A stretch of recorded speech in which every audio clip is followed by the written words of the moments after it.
They are.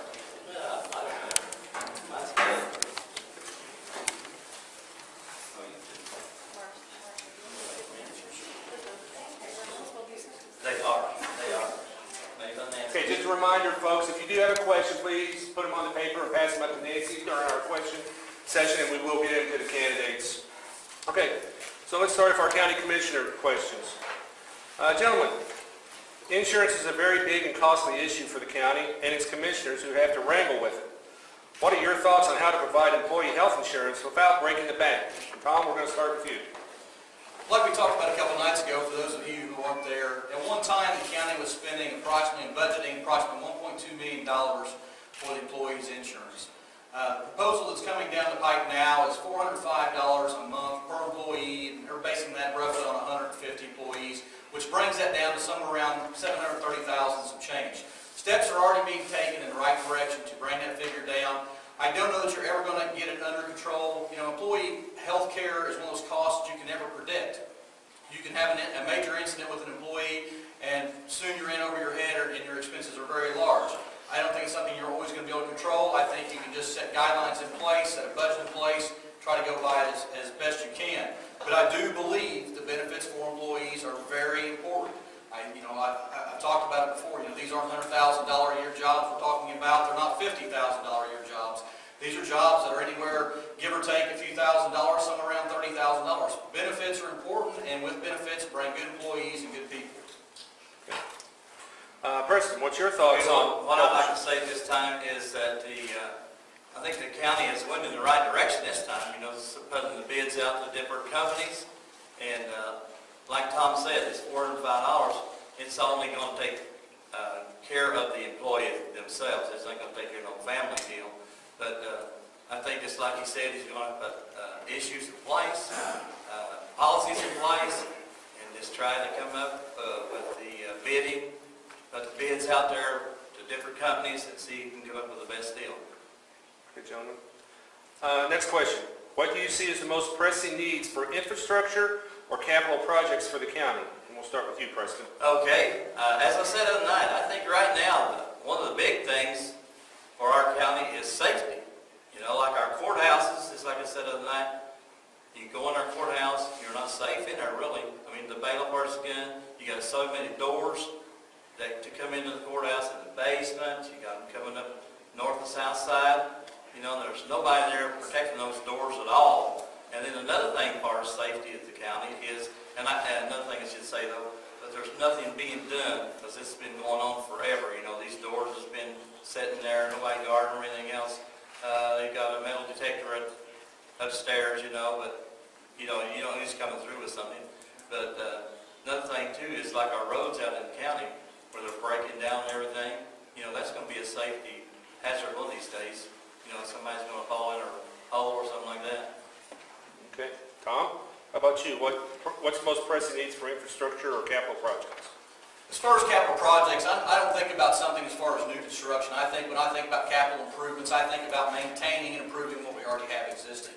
That includes the courthouse. You know, we've had issues with that. We've had some work done on the masonry on it. We've had work done on the roof on it. We still have some ongoing issues to make sure that it's weather tight. It falls back to the roads, the maintenance of the roads, the upkeep of them. We all know we're falling a little bit farther and farther behind each year as tax money dwindles. I think it comes down to coming up with a plan to maintain and to care for these things, not only the roads and the courthouse, but we have other buildings we own. We have the building out on Ansel Street that the ambulance works out of. We have the highway department out there. You know, we have several structures that we need to be more concerned in these tight times with just maintaining rather than trying to build anything new. Okay. What skills do you have that would make you a good commissioner? Tom? Well, I'm not a person who always wants to pat myself on the back, but I have a broad band of experience in my life. I've dealt with budgets, not only with spending in budgets and within budgets and developing budgets. I have managerial experience through running the Salem Fire Department right now. I operate a budget up there. I help develop that budget. Every year I've worked inside that budget, and I've turned money in at the end of the year. We've never went outside of our budget or over what we should have. I'm a people person. I'm outgoing. Anybody knows me. Even if I'm in a hurry, I've always got time to stop and talk. You can ask my wife. We're usually late to most things if we're in a rush.